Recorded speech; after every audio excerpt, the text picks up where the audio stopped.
नमस्कार। चंद्रकांत भी भट्ट, अमेरिका से।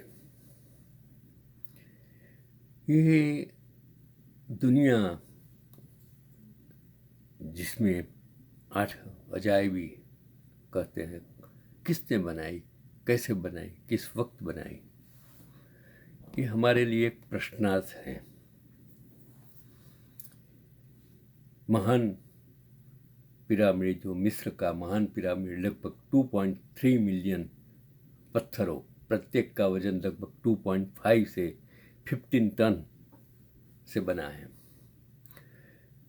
जिन्हें 4,612 साल पहले इसे बनाने के लिए काटा, तोड़ा और उठाया गया था। गिजा के महान पिरामिड को बनाने के लिए जिस पत्थर का उपयोग किया गया था, उसकी उत्पत्ति तुरा में हुई थी, जो पिरामिड से 857 किलोमीटर दक्षिण में है। आंतरिक कैमरे के लिए इस्तेमाल किया गया ग्रेनाइट असवान से प्राप्त किया गया था, जो तुरा से कुछ किलोमीटर दूर है। जो कमरों, मैं आंतरिक कमरों की बात करता हूँ, और पत्थरों के परिवहन के लिए हजारों श्रमिकों ने पट्टियों से एक साथ बंधी लकड़ी की नाव में इन्हें नील नदी के पार ले जाया। लकड़ी पपीरस की पट्टियों से बंधी हुई और 15 डी भार खींच रहा। तो ये एक ऐसी कहानी कि किस तरह ये पिरामिड के पत्थरों को वहाँ तक लाया होगा, किसने प्लानिंग किया होगा, वो आपको सोचने की ज़रूरत है। जब टेक्नोलॉजी नहीं थी, ट्रांसपोर्टेशन नहीं था, विज्ञान का विकास नहीं हुआ था, तब ये चीज़ बनी थी।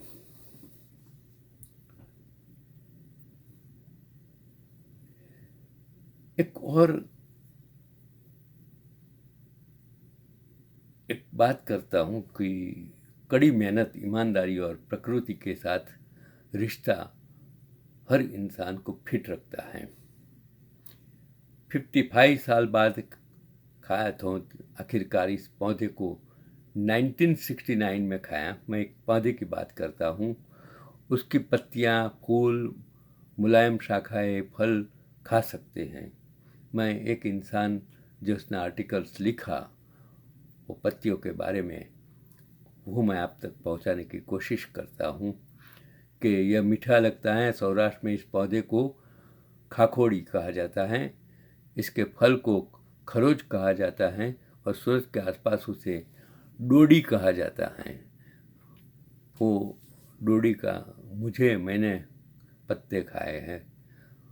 वो डोडी से बहुत कुछ पत्ते में से बन सकता है। संस्कृत में इसे जीवित भी कहा जाता है और आयुर्वेद में उसे शाक, जीवनी, पशु आदि नामों से भी जाना जाता है। और 4 जनवरी 2025 को सूरत के मशहूर डॉक्टर हिम्मत भाई सवाणी के घर पर दोपहर का खाना था, और खाने से पहले उन्होंने अपने बगीचे के खाखोदिया को खाना खिलाया। मज़ा आ गया। और खरखोदी के ताज़े फल और फल खाने से स्वादिष्ट और मीठे लगते हैं, और खरखोदी की पत्ती और उसके सफ़ेद फूल की सबसे अच्छी सब्जी खरखोदी की सब्जी भी बनी। खाने का मौका नहीं मिला। खरखोदी के पत्तों को तोड़ने पर उसमें से सफ़ेद दूध जैसा तरल पदार्थ निकलता है, और खरखोदी की सब्जी को बिना पानी से घी में भूनकर खाया जा सकता है। और खरखोदी कड़वी और मीठी 2 तरह की होती है। नमक स्क्रैच का प्रयोग खाने में किया जाता है, और कड़वी खरखोड़ी की उत्पत्ति होती है। सुश्रुत संहिता में खरखोड़ी को सर्वदोष हरा और चक्षुष कहा जाता है। और आँखों जो आँखें के लिए फायदेमंद होती हैं। और खरखोड़ी वजन बढ़ाने वाली, कार्यबल बढ़ाने वाली, यातना से बचने वाली, रोटेशन बनाने वाली और शक्तिशाली हैं। ऐसे में जब खेत पर जाएं तो देखो कि खरखोरी है क्या नहीं, लेकिन जब ज़मीन की कीमत बढ़ने से शेड पर लगी खरोच गायब हो गई है। डॉक्टर हिम्मत भाई ने बताया कि खरखोरी का बागान मालपरा देशी से ले जाकर सूरत के बगीचे में लगाया है। एक डॉक्टर सर्जन प्रकृति के प्रति कितना शांत रहता है उसका उदाहरण है। और डॉक्टर हिम्मत भाई रविवार को परिवार सहित खेत पर पहुंचे। मेहनत तो खुद की ही करता है, अलग अलग सब्जियों, गेहूँ, बाजरा, धान आदि की खेती करते हैं। उनकी उम्र है 75 साल।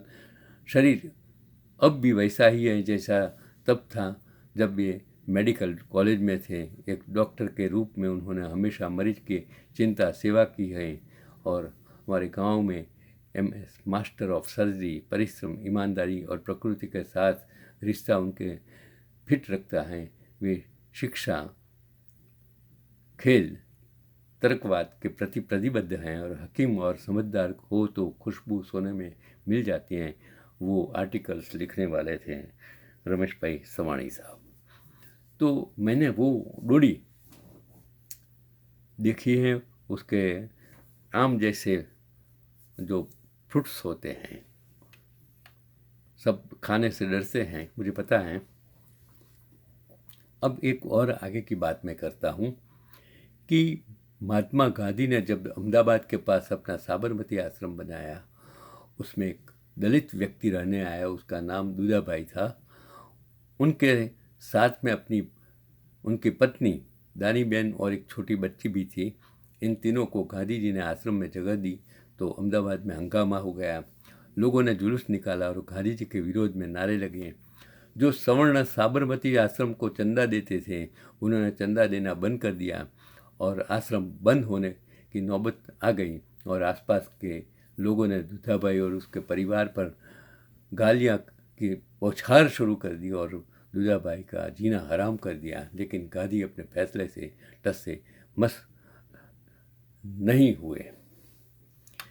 आश्रम को मिलने वाली आर्थिक मदद बंद होने लगी और गांधी जी की पत्नी कस्तूरबा ने गांधी जी से एतराज़ किया कि वे एक दलित के साथ नहीं रह सकती। यहाँ तक कि गांधी के भाई आश्रम छोड़कर जाने लगे।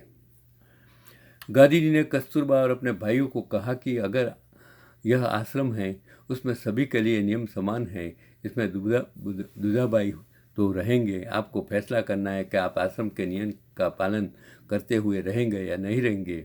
आश्रम ठप होने की स्थिति में आ गया और गांधी जी के सहायकों ने उनसे कहा कि अब आश्रम में इतना भी धन नहीं है कि राशन पानी का खर्च भी उठाया जा सके। क्या यह आश्रम बंद कर दिया जाए? गांधी जी उदास होकर चटाई पर बैठे बैठे सोचने लगे कि अब क्या होगा। इतने में एक बच्चा दौड़ा आया कि एक सेठ जी आपसे मिलना चाहते हैं। गांधी जी दरवाजे पर पहुंचे तो देखा कि कार में अहमदाबाद के करोड़पति सेठ अंबालाल साराभाई बैठे हुए हैं। और अंबालाल साराभाई कार से उतरे और गांधी जी को 15,000 रुपये दिए और उन्होंने गांधी जी से कहा कि महात्मा जी, आश्रम चलते रहना चाहिए। आपके आश्रम में धन की कमी कभी भी नहीं आने दी जाएगी। और साराभाई परिवार की स्वतंत्रता आंदोलन में भी अहम भूमिका रही है। गुरुदेव रविंद्रनाथ, जे कृष्णमूर्ति, मोतीलाल नेहरू, VS श्रीनिवास शास्त्री, जवाहरलाल नेहरू, सरोजिनी नायडू, मौलाना Abdul Kalam Azad, CF Andrews, CV Raman आदि अहमदाबाद जाने पर साराभाई से के वहाँ रुकते थे। महात्मा गांधी भी अपनी बीमारी की हालत में एक बार इस परिवार के लंबे समय तक मेहमान रहे थे। और अंबालाल साराभाई के बड़े कान वाले बच्चे को भी महात्मा गांधी की बीमारी में सेवा करने का अवसर मिला। और गांधी जी ने इस बच्चे को देखकर कहा कि इसके कान तो बिल्कुल मेरे जैसे हैं। और गांधी जी के आशीर्वाद से वह बच्चा आगे चलकर भारत का बहुत बड़ा अंतरिक्ष वैज्ञानिक बना और उस बच्चे का नाम है विक्रम साराभाई। विक्रम अंबालाल साराभाई भारत के प्रमुख वैज्ञानिक थे। उन्होंने 86 वैज्ञानिक शोध पत्र लिखे एवं 40 संस्थान खोले।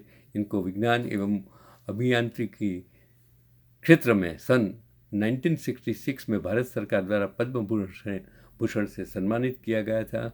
और डॉक्टर साराभाई एक स्वप्न दृष्टा थे और उनके कठोर परिश्रम की असाधारण क्षमता थी और फ्रांसीसी भौतिक वैज्ञानिक पीएम क्यूरी के अनुसार डॉक्टर साराभाई का उद्देश्य जीवन को स्वप्न बनाना और उस स्वप्न को वास्तविक रूप देना था। इसके अलावा डॉक्टर साराभाई ने अन्य अनेक लोगों को स्वप्न देखना और उस स्वप्न को वास्तविक बनाने के लिए काम करना सिखाया और भारत के अंतरिक्ष कार्यक्रम की सफलता उसका प्रमाण है। अभी थोड़े दिन पहले डॉक्टर विक्रम साराभाई की पुण्यतिथि गई। मैं उनको सादर प्रणाम करता हूँ। भारत में ऐसे ऐसे लोग हैं जिन्होंने भारत की आज़ादी के लिए विज्ञान के क्षेत्र में कितना काम किया, वो मेरे सामने हैं। हम भूल जाते हैं इन लोगों की मेहनत, इन लोगों की देशभक्ति, देश प्रेम की वजह से तो आज देश में जो टेक्नोलॉजी है, देश जितना 140 करोड़ की प्रजा आज आगे बढ़ सकी हैं, उसकी वजह से हैं। वो आप सभी को सोचना चाहिए, इनको सलाम करना चाहिए। यही है आज का पैगाम चंद्रकांत भट्ट, अमेरिका से।